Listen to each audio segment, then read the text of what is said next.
Good evening, ladies and gentlemen. I'm Noah C. Cornelius, and what a show we have for you tonight. In a bit, Eric Fisher will be joining us, along with the voice of the Mountaineers, David Jackson, to help us preview the football game against Coastal Carolina later tonight. It was also a huge weekend for the volleyball team, so make sure you stick around to hear about that. So let's not waste any more time, and let's get right into the A game.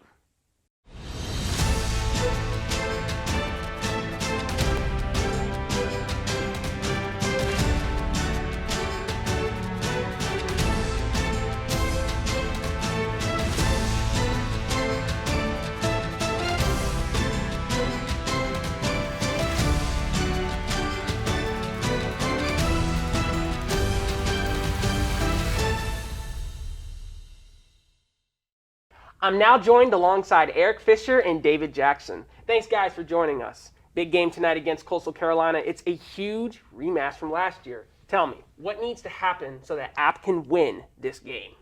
I'm going to start off with probably like the, elephant in the room, turnovers. Turnovers last year were a big problem this year. And this year they're a problem too. Chase Bryce is already at 5 in the year, and it doesn't seem like it's really going to go down. And last week obviously was a really rough game. So I think he's going to have to play his best game, and that's going to relate to change from last year. And also you're going to have to get the run game involved with Cameron Peoples as well. Turnover is definitely a big piece, and we have seen the games that Coastal has won. They have won the turnover margin. They're putting up gaudy numbers, but this will be their best test of the year thus far. I'm curious to see how a Coastal team responds on the road with a little bit of adversity. App State usually plays their best football with their backs against the wall. That's not necessarily something new. That's been tried and true since Sean Clark used to put on the uniform back in his day. So these usually end up becoming our finest hours. I think from a schematic standpoint, you look at an App State team that wants to dictate tempo from an offensive perspective, run the ball a little bit more. Hopefully Cameron Peoples is back and healthy enough to make that happen. Absolutely. Yeah, and I would say also just kind of play like a clean and efficient game. You definitely want to like up the yards per attempt more. And also last year they controlled time of possession, but they got crushed in that stat against Louisiana. So you're going to want to improve that as well. But really, I think, like you said, get the run game involved. But Chase Bryce is going to have to be accurate and play one of his best games if they want to have a really good chance for this one. Yeah, and adding on to that, last year's quarterback, Zach Thomas, he threw 3 interceptions, had a 33.0 QBR. Chase Bryce last game had a 26-something QBR. We can't have that going into this game. Chase Bryce has to be perfect as well. So, speaking of that loss, it was an unfortunate loss at Louisiana last week. What changes would you guys like to see from App State? I'm one that may be a little bit more traditional. I don't necessarily think huge change is in order. Sometimes you get beat. There are 2 throws that are made in that game that could make it a one-possession game that Chase unfortunately didn't hit. I think trench warfare is something that will be critical this week. If you can protect your quarterback, if you can get after the quarterback, you're going to win the football game. App did not do a good job of that last week. They didn't do a good job against Coastal in that category a year ago either. If they can get their offensive and defensive lines to respond, I think that's the only change I need to see. Those guys being the aggressor rather than letting tempo get dictated to them. Yeah, and like we talked about last week on the show, were third downs. They were 0 for 11 on third downs last week. That's going to have to get better. Like play calling in the third downs will definitely have to improve. And I want to see a more, maybe not consistent play calling, but just better in general. Like I feel like Chase Bryce really thrives in throwing that kind of 20-yard pass. And I feel like he's looked really consistent so far from there for this year. So I'd like to see him throw that pass a lot more because I feel like he's struggled in the last game. Like you said, he missed a couple deep throws. And also even sometimes in like the slant routes, he's missed those. He's an interception on the slant routes. Maybe get him thrown in that middle range where he's really thrived so far. Yeah, and I was going to say, I think the defense needs to be stronger as well. I know that's such a redundant statement, but it just seemed like Louisiana was running over us. And again, traditional, we lose games. Games can be lost. That's what happens. But I think, if the defense really clamps up and makes sure that no guys get past them, if they pressure McCall in the Coastal game, I think they can make him get out of his shell a little bit. We got to make sure that our defense is strong as well. Well, I think that from a defensive perspective, one thing that Louisiana did was flip the script on throwing the football a little bit more effectively than maybe they have in the past. They have always been a run-first offense. Hopefully App is ready for the second dimension this time around with McCall. Absolutely. And speaking of play calls, there seemed to be some questionable play calls against Louisiana last week. Could that be the explanation for the poor performance? I think I'd be careful before you maybe just make the assumption that play calls are questionable. Teams line up to beat us as well. So what was Louisiana purposely trying to take away? I look at an App State team that was depleted. You're down to a running back that used to be by committee that was a lot more one-dimensional, got down early, so that made things more pass-intensive. And the passing game was not firing on all cylinders. There's no question about that. So I think more scheme had to do with the fact that App was only doing one thing well. And when you can take away that one thing, that makes you look like they did offensively, which looked like a half gear behind. Right. Yeah, I agree with that. But I would say a major thing to play calling was the lack of adjustments going into the second half. I feel like I didn't see many good changes really happen. I felt like they got behind and they didn't really do anything major to change it. And also, like you said, the scheme was pretty poor in that game. But, I mean, I feel like a lot of that falls on the play calling and the coaching when, you don't really adjust and you don't really see anything major change. It never really felt like the team got back in the game or like their heads were back in it. And I feel like a lot of that falls on coaching. And if they get down early against Coastal, you don't want to see that happen again. Yeah, and I was a little hard on App State last game because of the play calling. But I like that you brought up, again, we lose games and, we call plays because the other team is trying to beat us. But I just think, we just need to be more confident in the plays that we call. And hopefully we don't get in a situation against a team like Coastal where we're totally scrambling to try and find something, because Louisiana was just one of those teams that took advantage of us from the very start, and we just had no answers. You've got to execute the plays too, and that's part of it. You've got to have synergy up front. I think a lot of that starts up front. Just because a play is called doesn't necessarily mean it's always executed well, and vice versa. So I think overall execution might need to be better. But from a schematic standpoint, at this point in time of the season, teams know what they're gonna get from you and what you're going to try to do to them. The key is going out there and executing what is called. 100%. Well, guys, after the break, how will App State stop this high-powered Coastal offense, and who could be the big threats on the Chanticleers? Stay with us to find out.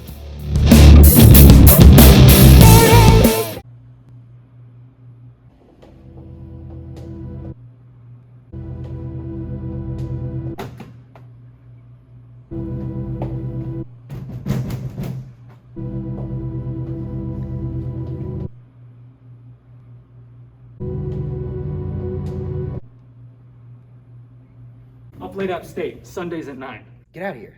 Just go. Life is a journey. We're told that there are mountains and valleys before us. A mountaineer trudges through. Where others see an obstacle, a mountaineer sees an opportunity. A mountaineer climbs tomorrow's mountains today. So what is a mountaineer? A mountaineer is you.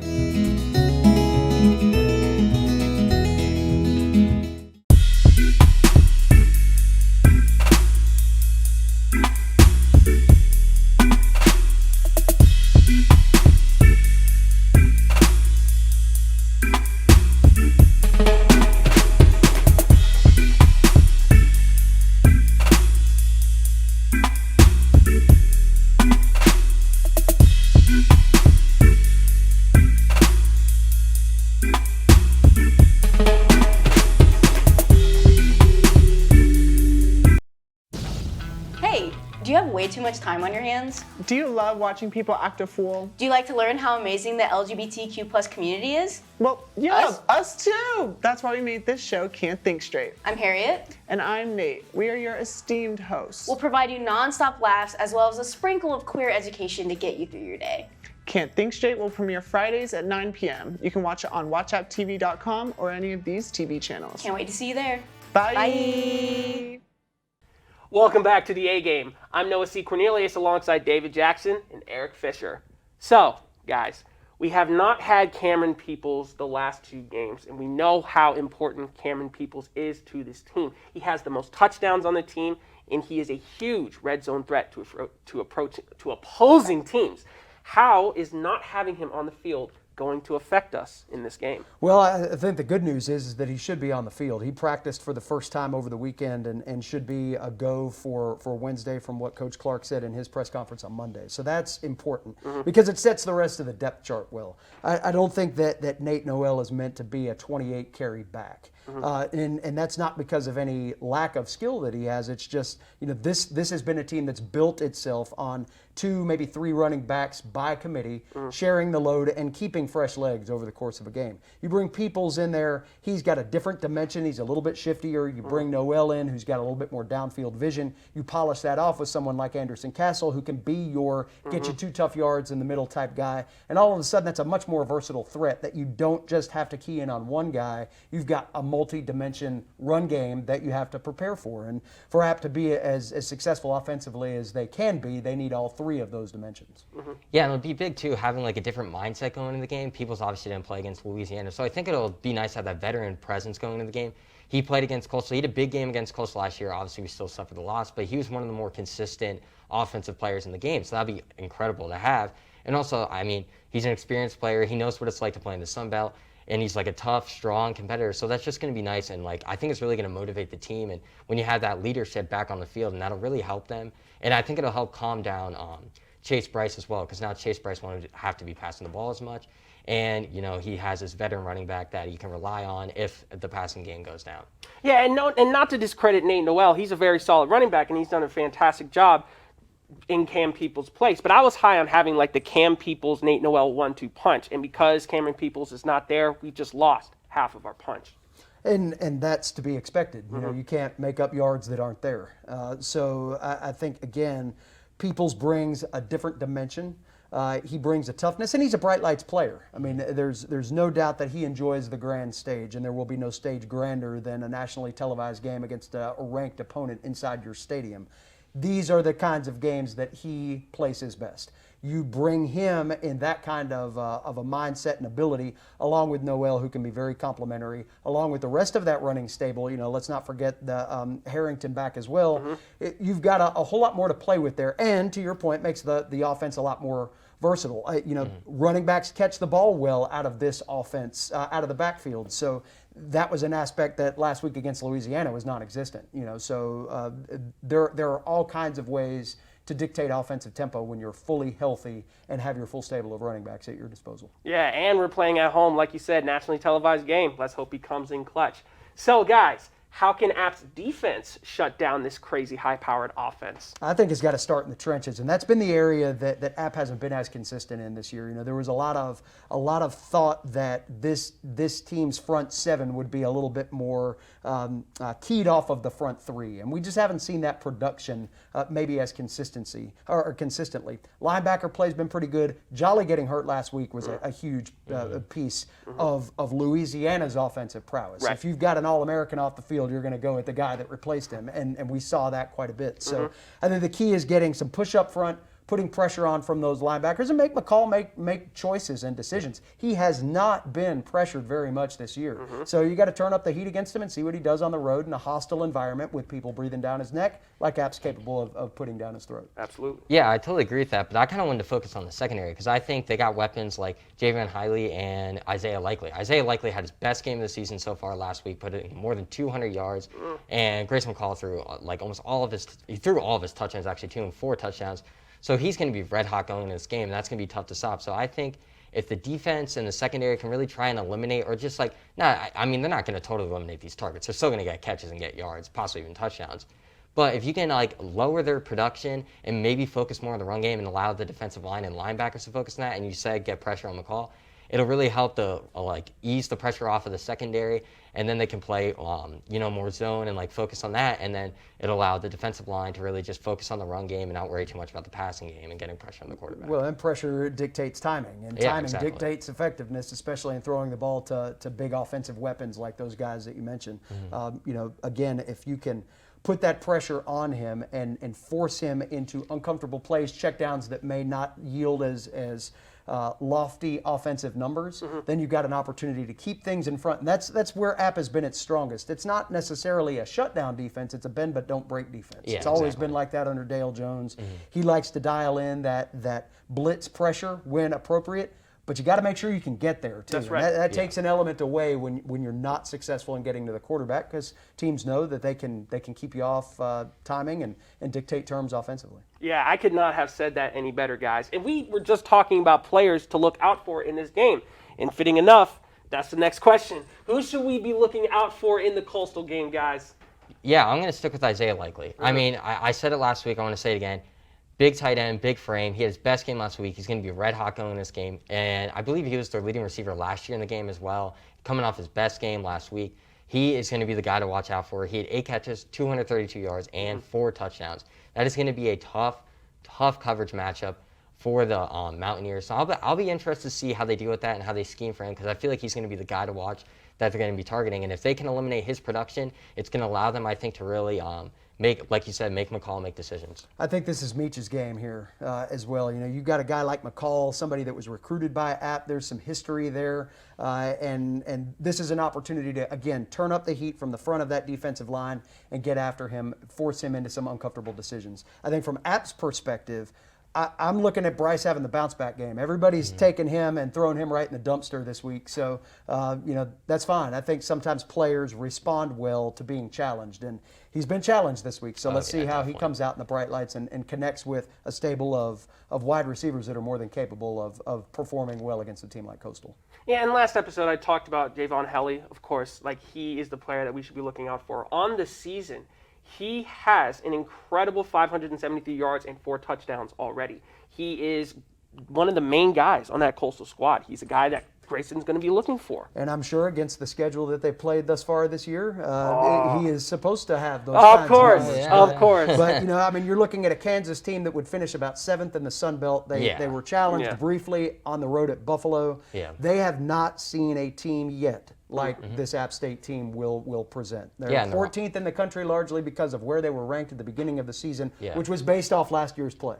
Yeah. So let's see if they're for real after this week. Yeah, and with all the shifts in the top 25, we really haven't seen them make a big move. Like, other teams have gone from not even being ranked to being Why in the would top you 10. move them? Yeah, that's the They've thing. beaten to move. They're not. It's not like they're playing Alabama every Yeah, week. it shows you how the AP poll is not really respecting them because they know their competition. Arkansas State is down. They proved that. I think that we'll see further evidence of that as the year has gone on. Coastal hasn't had a statement game. Now, if they come up here and they beat App State like a drum, then great. Crown them and let's move on. But until somebody comes and comes into Boone and wins the East still runs through here. And I fully expect App to rise to that challenge and make this a one-possession game when it comes down to it on Wednesday night. Speaking of possessions and game scores, what are y'all's predictions for the game? I'm going to go a little negative here. I'm going to go 38-30 Coastal Carolina. I think it'll be close and it'll be an entertaining game. I think Hennigan will step up, he'll have a good game, but I have to go with Coastal. I'm sorry. I think that your tuition is going to double, and I like App in a 28-24 contest. I think that it's going to be down to a takeaway at the end. I think Bryce has a manageable game offensively and gets back to what we saw a little bit more of at the beginning of the season in terms of execution. I think App State's defense has to force the turnover battle and win the turnover margin battle at the end of this. And I see an interception in the final 2 minutes that seals the deal, and App State taking a ranked win on their home field. Yeah, so my heart says just 27-24. I think we could win on a game-winning field goal. I think it's going to be a stout defensive matchup. We're going to get a few touchdowns maybe in the second half. We're going to get that score up a little bit, but then if we're not already in the lead, Coastal's going to try and get it back, or we're going to be trying to get it back. I think it's going to be a close game either way, but we have to capitalize. We have to execute. We have to execute flawlessly. We have to be firing on all cylinders. But that's what my heart says. My brain says if we don't execute on all cylinders, Coastal might blow us out. But I think App State can win this. I have faith. That is the I hope best I'm wrong. non-answer I've ever heard. That's awesome. You are safe because I think you said it all. That's awesome. I mean, I hope I'm wrong, but I feel like it's just Coastal's a good team. It's going to be hard. It's going to be hard in the matchups, but you never know. It's a tough place to play up here, so that might come into play as well. Well, Eric, I hope you're wrong too. Yeah. I'm pretty sure every App State student is hoping you're wrong too, guys. All right, guys. Well, big thanks to David Jackson and Eric Fisher for joining us this week. And when we come back, we will talk about the huge weekend the volleyball team had and more. What brings us to mountains? Is it the possibilities that await us at the top? Are we looking forward to how the challenge will mold us, transform us? Maybe the mountain is inside all of us. After all, we are mountaineers. Appalachian State University.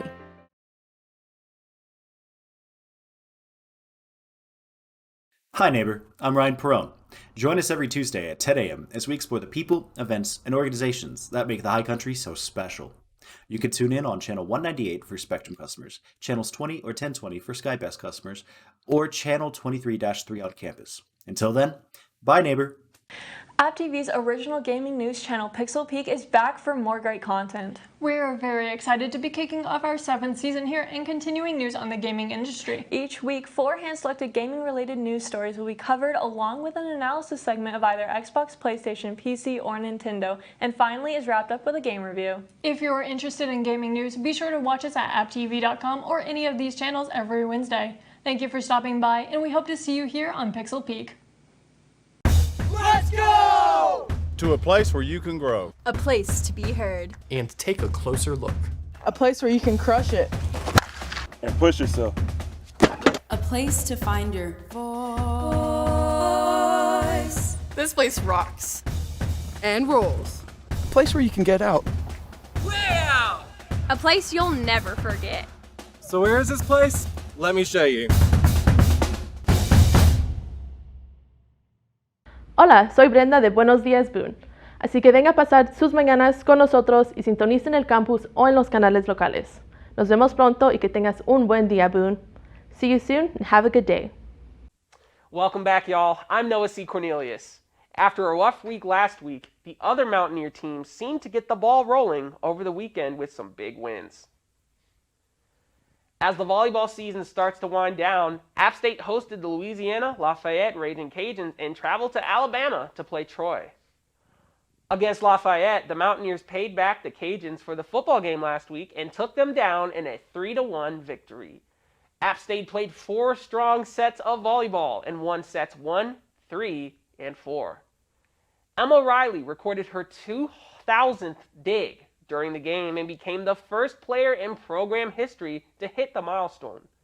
Victoria Wilform, Lulu Ambrose, McCall Denny, and Anna Kincaid all reached double-digit kills during the game, while Sophie Kane and McCall Denny both defended well, each recording 13 digs apiece. The team was able to keep their momentum up in the second game, taking down ULM in 3 straight sets for a 3-0 win. The Warhawks never even got close to the Mountaineers, only finishing 1 set with a single-point deficit.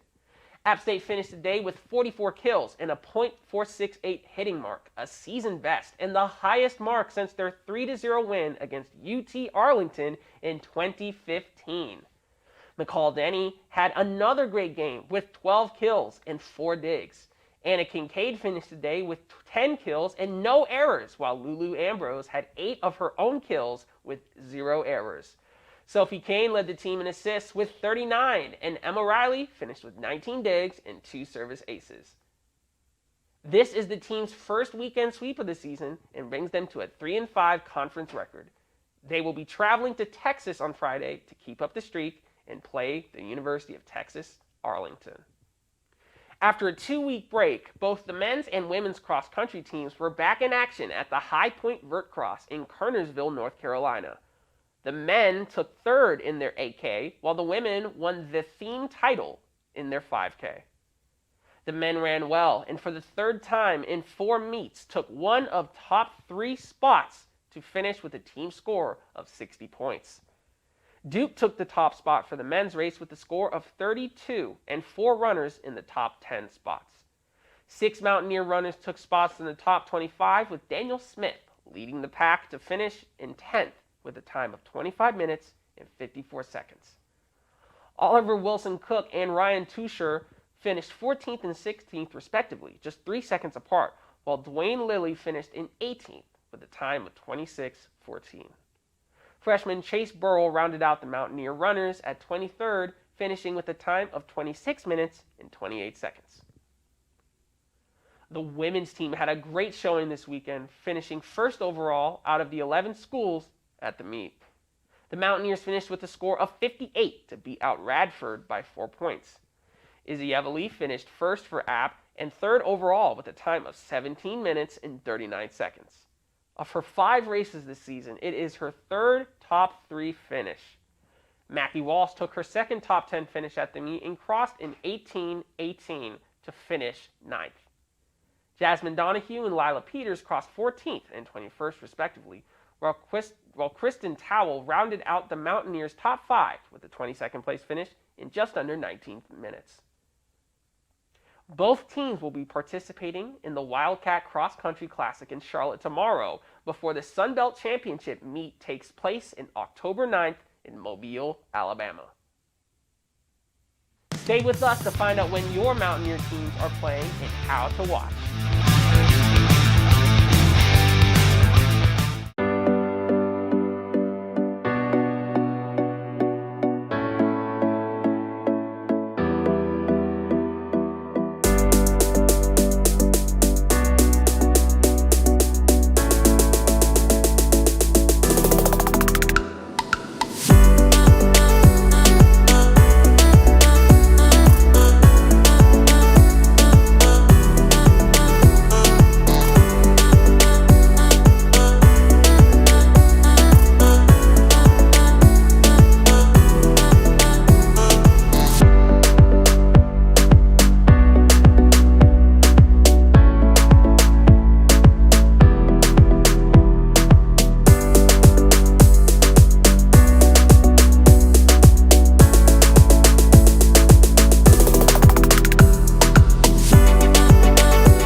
After a year of going digital, Pixel Peek is back in the studio for Season 7. Pixel Peek is your source for the latest gaming news, analysis, reviews, and much more. If you're looking for the latest news in the gaming industry, watch us at apptv.com or any of these channels every Wednesday. Welcome back, folks. We have a huge week for Mountaineer sports with lots of conference rivals happening. Looking forward, our football team is playing tonight in the game everyone has been waiting for against Coastal Carolina at 7:30. Be sure to come out and support the team at the Rock, but if you can't be there, the game will be streamed nationally on ESPN2. Both the women's and men's cross-country teams will be running in their final regular season meet on Friday at the Wildcat Cross Country Classic. The field hockey team will be playing against conference rivals Kent State, number 24 in the season, on Friday at 4, which will be streamed on Twitch. The women's golf team will be playing in the Terrier Intercollegiate on Monday and Tuesday, while the men's golf team will be playing in the Black Creek Invitational on the same day. Soccer will also be playing their last regular season games against Louisiana Lafayette tomorrow at 7 in Little Rock University at 1 on Sunday. Both games will be streamed on ESPN+. Finally, the Mountaineer volleyball team will be traveling for 2 away games, UT Arlington on Friday and Texas State on Saturday. Both games start at 7 p.m. and will be streamed on ESPN+.